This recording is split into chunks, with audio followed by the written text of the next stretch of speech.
केंद्रीय गृहमंत्री अमित शाह यांनी विरोधकांकडून लोकसभेमध्ये चर्चेदरम्यान करण्यात आलेल्या वोट चोरीच्या आरोपांवर करार प्रहार केला।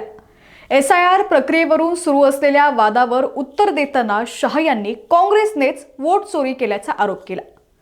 पंतप्रधान नरेंद्र मोदी यांनीही शाह यांच्या भाषणाचं तोंड भरून कौतुक करत शाह यांचं भाषण तथ्यावर आधारित असल्याचं सांगितलेलं आहे। शाह यांनी मागील 30 वर्षापासूनचा आपला राजकीय अनुभव पणाला लावत राहुल गांधींवर टीकेची झोड उठवली। यात त्यांनी संसद ही नियमानुसार आणि संविधानावर चालतं, कुणाच्या दबावाखाली काम करत नसल्याचं सांगितलं। शाह यांनी तथ्यावर बोलताना काँग्रेसचे सर्व आरोप खोडून काढले आणि राहुल गांधींना थेट लक्ष्य केलं। शाह यांनी आपल्या भाषणात स्वातंत्र्योत्तर काळातील पंतप्रधान निवडीचा उल्लेख करत काँग्रेसवर पहिली वोट चोरी केल्याचा आरोप केला।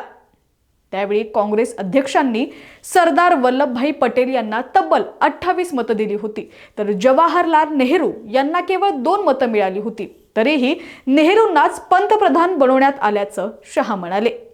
तसंच त्यांनी इंदिरा गांधींच्या निवडणुकीसंदर्भात अलाहाबाद हायकोर्टाच्या निर्णयाचाही उल्लेख केला आणि ती निवडणूक अयोग्य पद्धतीने जिंकली गेल्याचं न्यायालयानं स्पष्ट केलं होतं असं सांगितलं। तसंच सोनिया गांधींना भारतीय नागरिकत्व मिळण्यापूर्वीच मतदार यादीत समाविष्ट केल्याचा अद्याप वाद न्यायालयात प्रलंबित असल्याचं नमूद करत ही तिसरी वोट चोरी असल्याचा दावा शाह यांनी केलाय। अवैध घुसखोरीच्या मुद्द्यावर बोलताना शाह यांनी सरकारची भूमिका पुन्हा स्पष्ट केली। देशातील घुसखोरांना ओळखा, मतदार याद्यातून हटवा आणि देशाबाहेर पाठवा हीच NDA सरकारची निश्चित धोरणं असल्याचं त्यांनी सांगितलेलं आहे। भारत हा धर्मशाळा नाही असं म्हणत त्यांनी 2011च्या जनगणनेतील आकडेवारीचा दाखला दिला आणि आसाम तसंच पश्चिम बंगालच्या सीमा भागातील मुस्लिम जनसंख्येतील असामान्य वाढ घुसखोरीशिवाय शक्य नसल्याचा दावा केला। देशाचा लोकसंख्यात्मक समतोल बिघडू नये म्हणून सरकार कठोर पावलं उचलेल असंही शाह यांनी स्पष्ट केलंय। SIR प्रक्रियेवरून विरोधकांनी उचललेल्या आक्षेपांना उत्तर देताना शाह आक्रमक झाले।